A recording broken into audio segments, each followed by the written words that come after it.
সম্মানিত উপস্থিতি, আল্লাহ পাকের শুকরিয়া, আমাদেরকে আল্লাহ আসরের নামাজ জামাতে পড়ার তৌফিক দিয়েছে, বলি আলহামদুলিল্লাহ।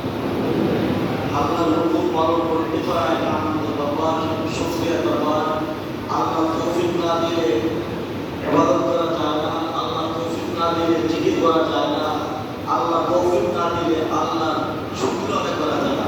এই জন্য দোয়া করতে হয়, আল্লাহুম্মা আইন্নি আলা যিকরিকা ওয়া শুকরিকা ওয়া হুসনি ইবাদাতি।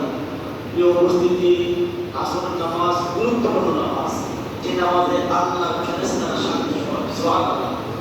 আল্লাহ নবী বলেছেন, ফজর নামাজ ও এশার নামাজের সময় আল্লাহর ফেরেশতা যারা ডিউটি রোস্টার বদল বদল হয়, পালা বদল হয়, তারা সাক্ষী হয়। সুবহানাল্লাহ। প্রিয় উপস্থিতি, সামনে আমাদের মুহররম মাসের আশুরা। এই আশুরা পৃথিবীর ইতিহাসে অত্যন্ত গুরুত্বপূর্ণ অলৌকিক ঘটনা সংঘটিত হয়েছে। সর্বশেষ যে লেটেস্ট ঘটনা, কারবালার প্রান্তরে আল্লাহ নবীর নাতিদের শাহাদাত বরণ।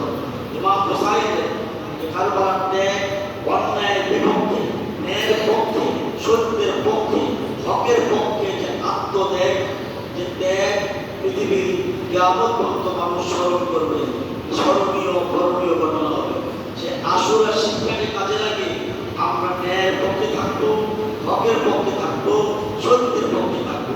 আর ন্যায়, হক, সত্য রাষ্ট্রীয় পর্যায়ে ইসলামী আইন চালু না হইলে সম্ভব নয়। ইসলামী আইন, ইসলামী রাষ্ট্র চালু হইলেই সর্বত্র ন্যায়, সত্য, হক কায়েম হবে। আমরা বাংলাদেশ জামাত ইসলামের পক্ষ থেকে রাষ্ট্রীয় পর্যায়ে আল্লাহর জমিনে আল্লাহর আইন চালু করার সংগ্রামে আপনাদের সমর্থন চাই, আপনাদের দোয়া চাই, আপনাদের ভালোবাসা চাই। আপনাদের মাধ্যমে বাড়িতে মা